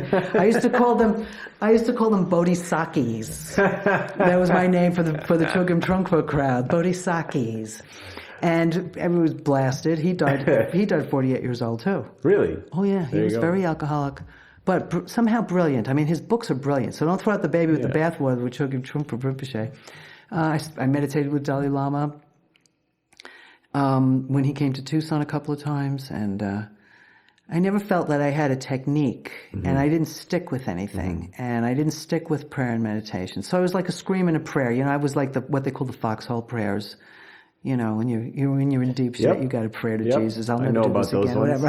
You know, but I wasn't disciplined along those lines, and so I therefore was not growing spiritually, which is crucial. It's a matter of time. You're just going to get more and more miserable. You're either going forward or you're going backwards. You know? And so, so she said, "Oh, silent retreat," and something went off. I went, "That's what I need." I need like 10 days. I thought of it as like just a mental vacation. Like I don't talk to anybody for 10 days. I don't even talk to myself for 10 days. I just like get off the planet for 10 days, right? And I said, well, what was it? And so she said, oh, it was this, you know, they have a place in Chicago or outside of Chicago. They have another place in Massachusetts. And so she gave me, it turned out to be Vipassana as taught by S.N. Goenka. I had absolutely no idea what I was going to. But I started to follow up on this, and I signed up for a 10-day course in Massachusetts. I was living in New York at the time. It's 2005. And then I punked out. It was a 4-hour drive away, but I thought, I punked out. So then I said, no, I really do want to do this. And I was dating a woman in Seattle. Don't ever do a long-distance, coast-to-coast relationship. It gives you sleep deprivation, like nobody's business. I'm familiar with that. Anyway, I signed up for a course and I bought a plane ticket in Washington State. And so now I had to go. So I sat for a 10-day course in Onalaska, beautiful center in Onalaska, it's just south of Olympia. And just like everybody else who does a 10-day course, there's a struggle involved. It goes up and down. Sometimes you make up little stories in your head about how wonderful it is. Sometimes you make up stories about what a sadist this teacher is. And fortunately, I didn't know anything about it, so I was just surprised by everything. Like the minute I heard Goenka's voice, I was like, and he started chanting, and I thought, this is like the Barry White of Hindu chants. Right? I mean, I had Comedy Central going in my head the whole time, and then he's talking about craving, craving, craving, and all of a sudden Katie Lang's going, constant craving. I mean, I had this whole comedy club going, and was the microphone working? So I got past all that, and That's the monkey sometimes he mind sounded right like, I thought, he sounds like Boris Lugosi. Like, what's going on here, And then the first day, so I said, this is great, and kind of tripping out on it. And then the next day, it's really a struggle the second day. But you're in these centers that are far away, and you can't really leave, and you make a commitment. And when I make a commitment, I stick to it. No matter what. Just give it a fair trial. Don't mix it up with anything else. Yeah. Give it a fair trial for 10 days. It's only 10 days. That's what the mind forgets. I like that attitude. The mind forgets, 10 days, like eternity. It's only 10 days. And it's totally silent? Totally silent. Yeah. And you meditate. You get up at 4 o'clock in the morning. You start meditating at 4:30. You have breakfast at 6:30. And you have a little break. Then you start meditate. You meditate like 10 hours a day. Yeah. You have breaks to walk, breaks to wash your underwear, breaks to go. Delicious vegetarian breakfast and dinner, breakfast and lunch. They don't really do dinner. If you're there the first time, you can have a little snack and some tea. But the next time you go back, you're considered an old student. Once you finish your first 10-day course, you get the indoctrination. And then you only have a little lemon water or something. And it sounds like it's terrible. It's easy. It actually, your meditation is better. I didn't miss the dinner at all. I mean, what are the facilities like where you're staying? It depends. If you're at a formal center, the facilities are quite nice. Yeah. I mean, it's not fancy. But sensible. But definitely sensible. Is it like a shared bathroom situation? It depends. Every center is a little different. Yeah. And sometimes they have these like gypsy camps, like it's not a formal center. It's like a formal center will get together a bunch of volunteers and then they'll rent a Boy Scout camp or they'll rent someplace and then they bring everything. I can't imagine the amount of work. And they'll set up a 10-day sit. So some of the sits I've gone to in the informal places, I might have to share a room with somebody. But you just get through it. The whole thing you're there is to learn equanimity, awareness and equanimity. That's what you're there for. Yeah. So whether you're sitting on a pillow or your roommate is snoring, you're practicing awareness and equanimity. And that's a big one. Most of the time you get especially if you're an older woman like myself, I think they favor us. And I'm an older student now, so I'll get a private room. And now the center we have a beautiful center that they completed in Joshua Tree, and you really do have a nice little private room. Not huge, not fancy.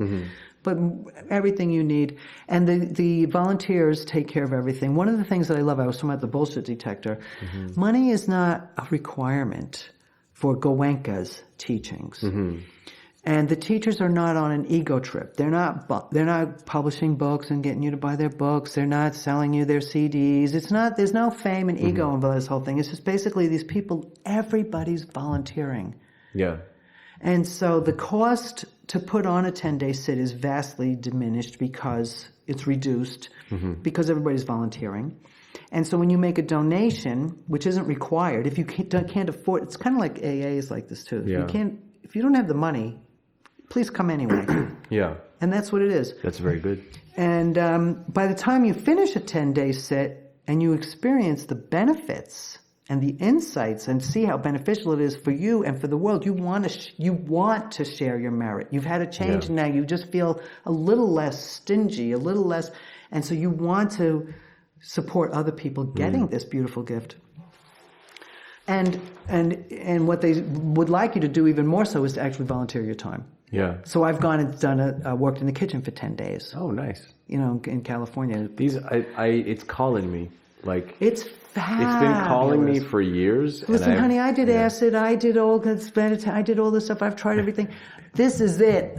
This is it, honey. This is so amazing. Sold. And they tell you at the end, if you get through the 10 days, Yeah. then, the closing discourse, Goenka, he just says, if you feel that now that you've experienced this, you feel it's beneficial, an intelligent person will continue. Right? If something that's beneficial for you, you'll continue doing it. Yeah. And then he says, so if you feel that, then meditate. They want you to meditate 2 hours a day, morning and night, 1 hour in the morning, 1 hour at night. Yeah. I have not been able to maintain a 2-hour practice, but I have maintained a 1-hour practice. I think you're way ahead of the vast majority of us. All these years. And I maintain my Shila. I don't drink. Yeah. I don't steal. I don't lie. What, did you steal a lot before? No, I didn't really steal. I wasn't a big thief. I was wondering why you threw that one in there. But I did drink. Well, there was no stealing, I'll tell you I that. did womanize. But I don't, I just try to watch my Shila. I try not to lie. Right. It's hard not to lie. Not It's lying hard is not to, difficult. Most people, 99% of people lie, right? Yeah, like in some Even fashion. in little ways. And then there's the exaggerations. Right. And so I try my best to be conscious of that. Right. I think, given how much difficulty I have actually telling lies when I need to think about it, I suppose I'm not doing so bad. But Yeah. You're probably not doing it bad. Self-awareness is difficult. Yeah. Yeah. So anyway, you do the 10-day sit, and then he says, after a year, if you've practiced for a year, look and see, has your life, have things improved in your life? Yeah. Like when you used to boil for 2 hours over something, are you boiling for an hour and a half now instead? Or, even is there improvement? Do you still feel it's beneficial? And, if you don't find it to be beneficial, then they encourage you to go find the thing that works for you, but then dig your well there. Not 30 10-foot spots all over the acre, you know what I mean, or the whatever piece of you find where the water is, and then you dig and you settle in there and you keep learning from it.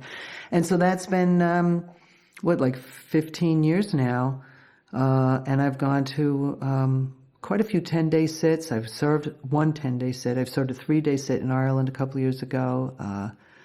I've done 3 Satipatthana suttas. After you've done 3 10-day sits, then you can sit for an 8-day course. You study the Satipatthana Sutta. Oh, wow. Yeah, and it's really wonderful. Every night there's a discourse with Goenka. And that's like the dessert of the day, to hear his teaching. He's so wonderful. Wow. And he was a very wealthy businessman. Yeah. He found Vipassana he was born in Burma to Indian parents. And he feels very blessed that he was born in Burma because that's where the pure technique taught by the Buddha was preserved. After it was, wiped out in northern India and then it returned. But, it's very, I could see where it's very politically threatening because it's so universal. It's just the breath and the somatic experience. There's no Russian breath. There's no English breath. There's no Jewish breath. And it doesn't require a lot of priests. There's no mantras. There's no icons. There's no dreadlocks. There's no goat skins. There's nothing. It's regimented to reduce the variables so that you really know what you're doing. But it's brilliant. It's the pristine technique. Wow. And he was a wealthy businessman, but then he was getting migraines, and so somebody said, "Why don't you try?" He was going to doctors all over the world. He got addicted to opioids. Okay. Because of the medicines that he was getting and so forth. And somebody said, "Why don't you try this meditation?" And I love when he tells his story. And so he goes to Subya King, or whatever his name is in Burma, this great teacher. And he tells him why he wants to go. And he said, "Well, this isn't a medical school. This is for meditators. You can't come." And he goes, No, please let me in, let me in. The second day, he wants to run away. He's always thankful to the woman who talked him into staying, giving it another try. And so he stays. And at the end, he found it beneficial. And his migraines went away. And then he really pretty much dedicated the rest of his life to spreading Vipassana with no profit to him. Wow. He just changed his life. And then his wife became a Vipassana teacher with him. She started going to the courses, and my God, the rest is just history. It's like really big. It's huge. All over the world. It's all over the world. It's kind of like Bill Wilson's story in America too. Like a miracle came out of a couple of drunks in America, right? It's a total miracle, the 12-step program. Yeah. Total. Yeah. The miracles of hundreds of thousands, millions of lives transformed. Some of these programs are really do feel that way. I mean, there's this method for quitting smoking cigarettes. The Easy Way by Alan Carr, which is really popular. And it is like, if you look at it from the outside, it just looks like cold turkey, but it's much more than cold turkey. It's like a framework change in your mind about how you think about it in the first place. It's amazing how well it works, right? It has a much higher success rate than, nicotine patches, gums, that vapor, stuff all that doesn't stuff. work at all. That's just the bio empire, that whole thing. But the thing that I love about, with the Bill Wilson story too, he came to this miraculous place out of desperation, and it just did Goenka in a way. It was his last shop on the block for him to get rid of these migraines and to get off this opioid thing, And then they went ahead and formed something that you don't have to pay money, and everybody volunteers. There's 1 million bodhisattvas sharing their merit in these kind of places. I think I really have to look into this. I know there's a center in Ontario. I think maybe I'll...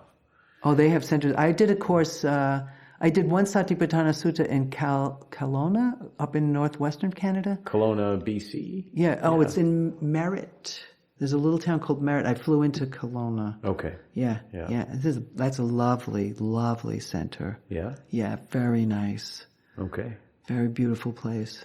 I'll have to find the center for Sometimes you go to these beautiful places and you're sitting there with your eyes closed, and then, of course, the mind always wants to come in. I have this expression, I say, here comes my mind, look busy. It always wants to talk you out of what you're doing, And so I was sitting up there in Merritt, and I was thinking, why are you sitting here with your eyes closed in this beautiful place? You come to this beautiful place and you're going to sit for 8 days with your eyes closed. Possible to meditate with your eyes open? It is possible, and there's a lot of techniques that are open-eye. Chogyam Trungpa Rinpoche is an open-eye technique. Yeah. Do you... But I like the closed eye. I like going in. This is what works for me, so I stick to the instructions. I don't mix and match or anything. I just stick to this, and I let this take me. Does it mostly just revolve around focus on the breath, or does it go to a different stage after that? What's after you... I think the focus on the breath is hard to master, even though it's the first instruction and the main instruction. It's really difficult. Like everybody who tries it, just after a second and a half. Well, the thing is with the technique is that it's somatic, and that helps you concentrate. Right. The goal of the technique is somatic, meaning it actually, if you breathe in a certain way, it produces a certain biophysical. The whole thing about Vipassana is the sensations. Right. And the sensations get you to reality as it is. Right, okay. Right? And that's the big insight, reality as it is. And it's changing. Okay. You start observing it's changing all the time. So for the first 4 days of a Vipassana 10-day sit, you do what's called Anapana. And that's the breath. But it's not like some techniques have the breath out here. Like you're with your eyes open and you're watching your breath out here. Think about it. How's that going to work? Well, how can you, where's your breath isn't out here. Yeah. You can't experience your breath out here. And your eyes are open, so you're like, so with the Anapana, you just focus, you concentrate on the touch of the breath as it's going in, it's going out, and you break down your awareness to this very simple, universal experience. Yeah. And if your concentration is not good, you might not even feel the touch of the breath. Or you might notice, I'm congested. But you're aware that you're congested. Yeah. So you're just developing awareness. People expect awareness to be a big psychedelic trip. No, that's the biggest realization is how mundane awareness is. My left nostril is congested. Yeah. My right nostril is breathing, and you're totally focused. You're here. Yeah. You're here. You're not in wherever. And so you're sitting there, and generally you're not congested, and you're breathing, and you can. If you're concentrating, you can feel a little breath. If you can't feel it, then you go, and so you can remind yourself what it feels like. You know what I mean? But you feel the touch of the breath. Then you come back. Then your mind will run away. Oh, the breath. Your mind will run away. You come back. But you're focusing on the breath because you can feel it. That's the beauty of the somatic part of it. Instead of it, like, how do I know if I'm focusing on the breath? I don't know. I'm looking at a bumper sticker. How do I know? I mean, So you do that for 4 days. And during that time, then your mind, the conversations that you came into the hall with, while you were driving up there, all these things in your mind, the newscast that you listen to, because you check your cell phone and everything at the door. All that starts receding, getting further back in there. The mind starts to settle a little bit more. You come back to the breath a little more easily. You start feeling it. And as your concentration improves, you start to feel subtler and subtler sensations. Then, after the fourth day, then you start doing Vipassana, because you can really start to feel very subtle. You feel sensations that you felt all your life, but you weren't aware of them. They were always, it's common sensations. You just were not aware. Right. So then you go, okay, so now you're going to focus, and all you do, the only thing, your only job is to observe. Just observe. Don't try to control it. Don't judge it. Just observe. If you don't feel anything, you don't feel anything. You observe that you don't feel anything. So then you do the 4 days, you start feeling very subtle sensations. Then you start observing at the top of your head. You just observe. Next thing you know, you will feel. Where there's life, there's sensation. You'll feel something. And then the minute you feel something, you move it to the next spot. And you just observe that spot. And then you feel anything. It could be a cool breeze. It could be a little tingling. It could be something, anything. And you keep doing that. Next thing you know, it's flowing. You can feel these subtle sensations throughout your body. Yeah.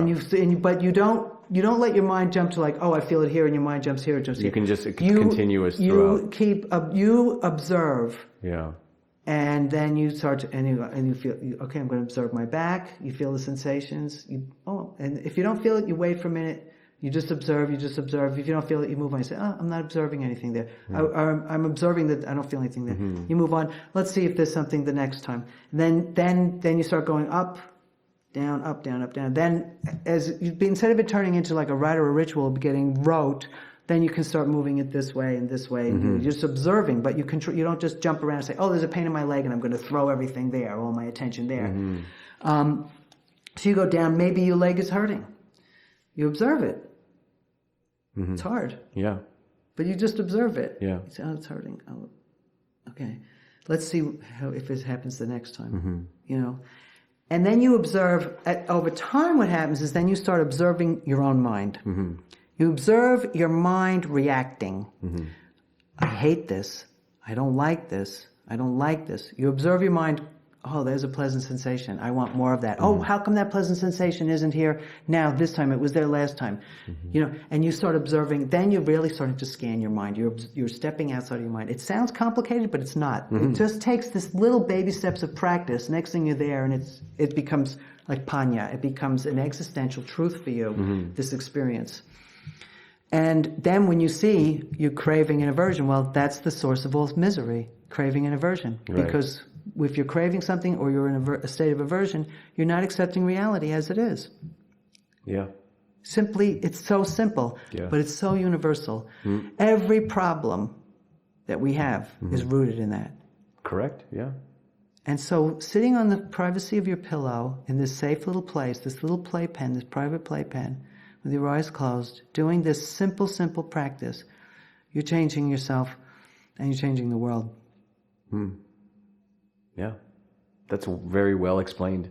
I don't think I've ever heard anybody explain to me Vipassana practice in that sequence. It's good to kind of know. It really grows. Yeah. It's really amazing. It really deepens and grows. It's really amazing. I think it's something I'm going to have to incorporate into my life and make it at least annual, if not biannual.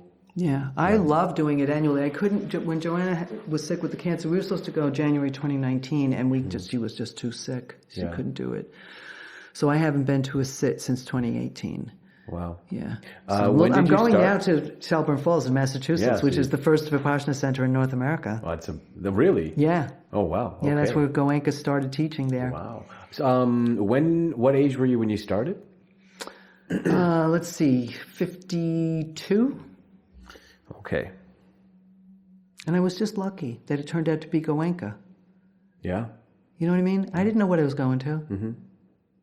I've been lucky with the modalities that have come into my life. Like yoga came into my life by accident, and just recently staying with Ami, Muay Thai, has come into my life, and both feel very good and feel like I was never going to the gym. Never felt right for me. Yeah, it does feel right to me. And these two sort of ways of staying in shape, and both are connected to the mind as well, right? The yoga and the whole thing about going through all the sensations in your body. I mean, we do that in our yoga. Yoga class. is Yeah. a meditation, Yeah. absolutely. And And even, what did you say? The second one? Muay Thai. It's just the martial art. Oh, really? Yeah, Okay, wow. kickboxing. No, it's very meditative, and yeah. it is somatic too. Yeah. Definitely. I mean, Patanjali and those writings. I mean, that's Patanjali. Is it more correct pronunciation? Correct, That stuff's fabulous. I mean, it's meditation, definitely. Yeah. And the breath control thing is big, like the pranayama, that stuff.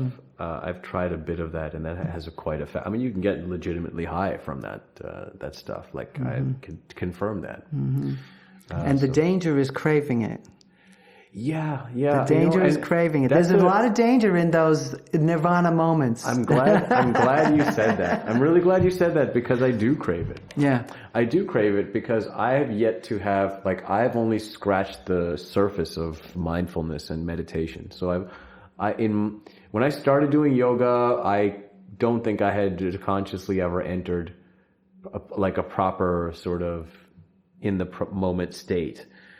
And then it took a year and a half or so of going to yoga till finally in the end, when we would do the meditation, you'd get there. It's like, oh, just pure being, but only for a moment, Oh, yeah. It's like the second you realize that you're experiencing it is when it goes away. That's the problem with it. Right. It's like, that's the conscious mind again intruding and saying, hey, you did it. Yeah, and then it disappears. I used to have a recurring dream when I was a child that I was in the living room or the kitchen or something. I'd be leaning against the washing machine or something, and all of a sudden I would start levitating.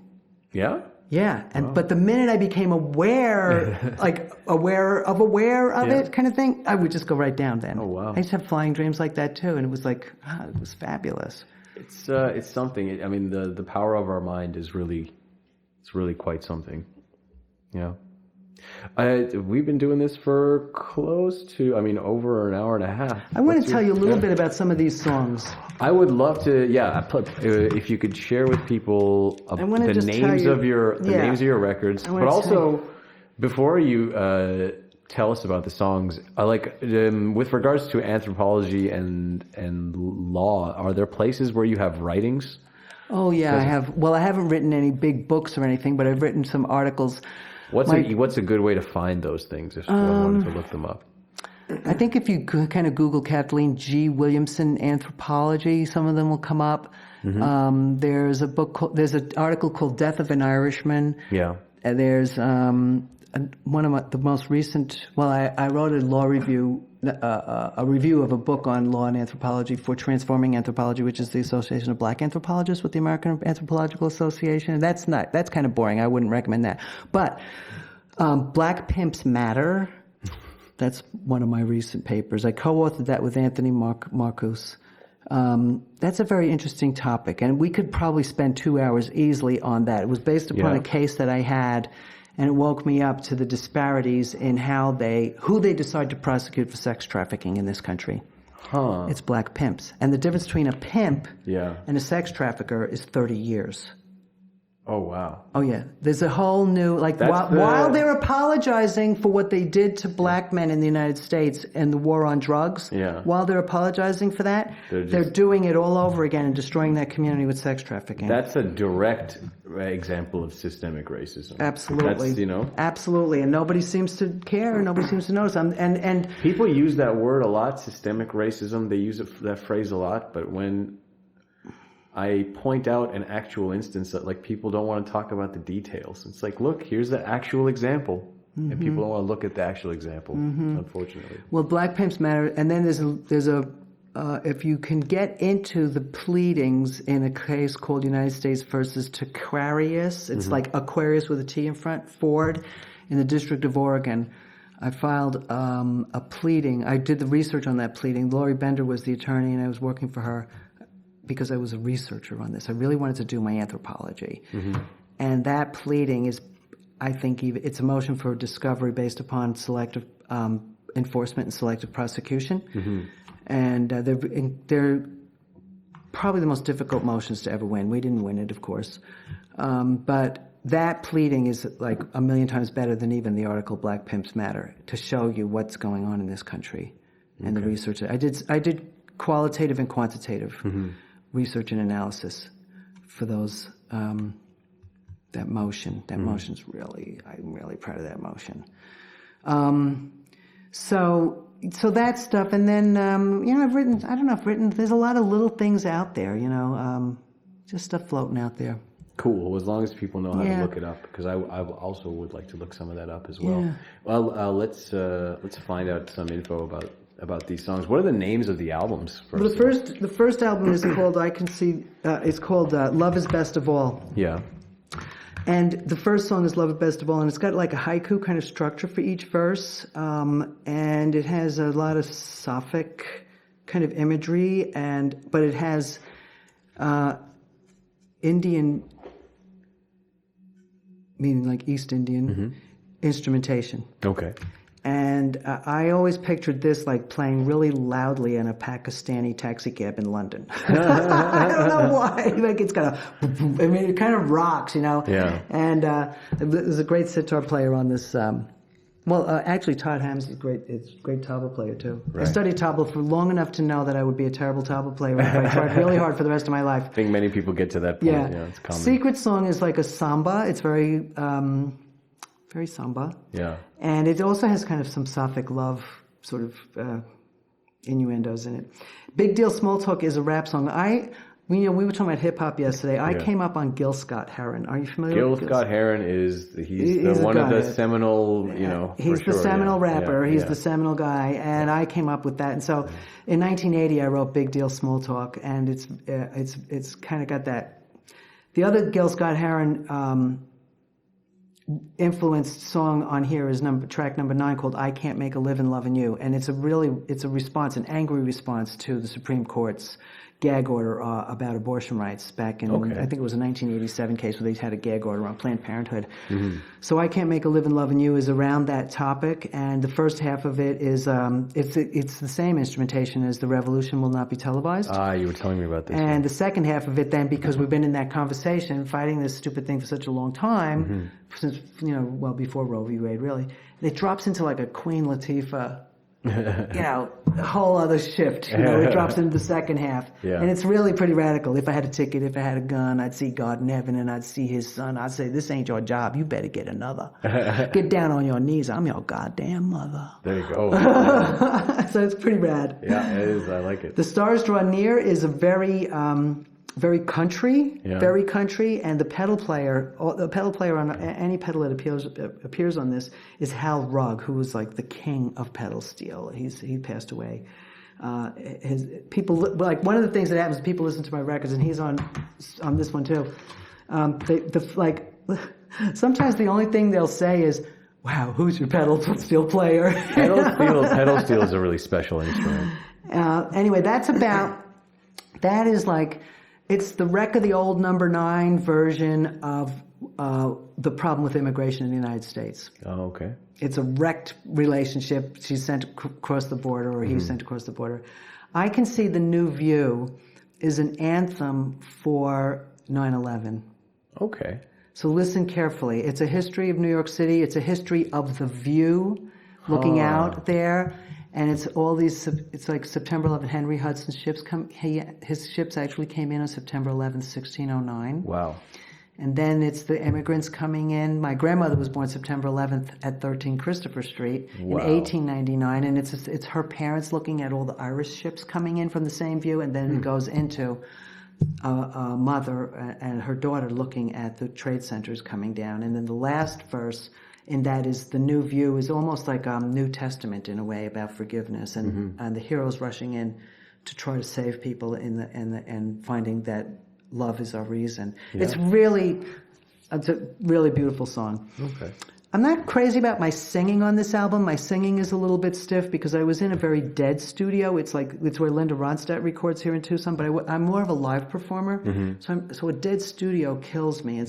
But I think the songwriting and the music really brings this all up. Yeah. Didn't know what I was in for. It's just a bluesy sort of autobiographical thing.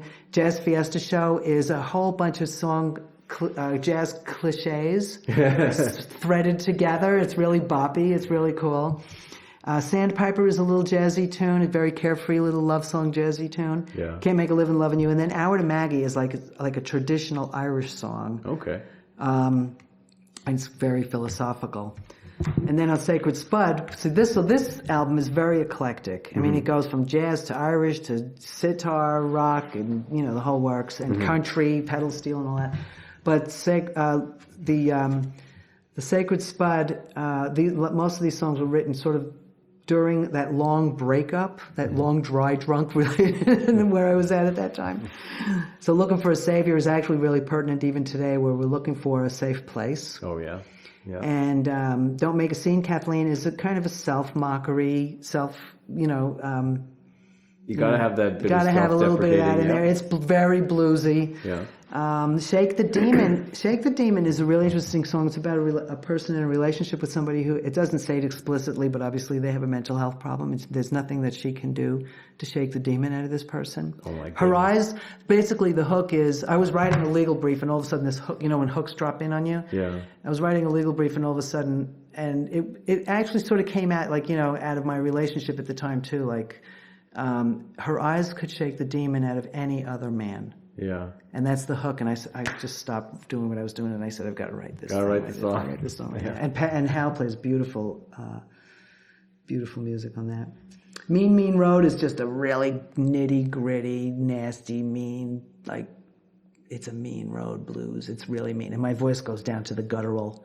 Okay. Yeah, I get in the guttural. All right. And then, Brother, Can You Spare $10? My voice is in the guttural there too. Yeah. And it's basically about homeless people. Okay. And mental health, without being explicit. Texas Hold'em is just a comedy. I could write one of these every 10 minutes, and it's basically she was playing Texas Hold'em instead of holding me.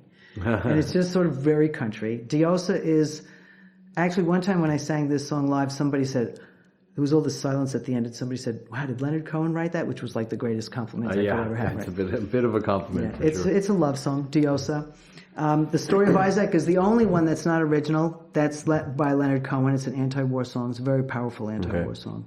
My Hometown is an anti-war song. It's about Tucson. It's about Davis-Monthan Air Force Base. It's about the bombs. Basically, the open line is the bombs that killed your sister's child were built in my hometown. The Iraq War was going on at the time. Oh. And so it's about that, and it's got a cheerful. It's got the sounds of children in it. And it's got a cheerful carousel kind of a feeling, but the words are, it's kind of an ironic contrast to what it's really saying. Mm-hmm. Is It a Sin is a love song about breaking up.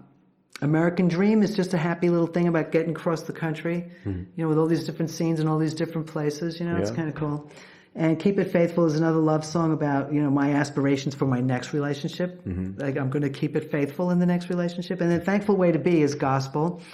And the piano player on this is Mr. Boogie Woogie from Amsterdam. Okay. Oh my God, he kills it. The musicians are great. Ed DeLucia on guitar, Steve Willis, who plays with Al Cooper, Ralphie Gilmore. It's a great album. Well, thanks for so that's what all those songs are about. And I'm glad I have your explanations recorded, so when I listen to them, I can. Well, this was the one to my mother that I gave Ami. Yeah. I wrote something in yours, so don't mix them up. Okay, I'll take a look and make sure I got the right one. I wrote something special to you on each one. Oh, wow! I can't wait to read it. That one's yours. All right. So keep them in the brown bag and then give the rest back to Ami. And here's the one that I forgot to put the CD in. Okay. Glad we cleared that one up. Well, the weird thing is the manufacturers, something has happened to some of these Sacred Spuds, even though this is a little newer than this one. Mm-hmm. Something's happening where when I open some of them, I have to open each one before I give it away or do anything with it now. There's some weird, it's not on yours. Mm-hmm. This is a clean one. But sometimes there's like a I don't know if it's a fungus or something, that the plastic is off-gassing something weird. And so I have to actually take the CD and wash it in dish soap and dry it with a microfiber and it'll work then. But if you give it to somebody like that, it won't play. Wow. And so that's a bummer because I've got a lot of them. Yeah. So anyway, yeah, that one was a clean one. That one started out clean. A lot of us have these CDs from when we were creating music in the CD era. But thank you so much for those albums, and thank you so much for talking to me. I really appreciate you taking the time. Have a safe trip to the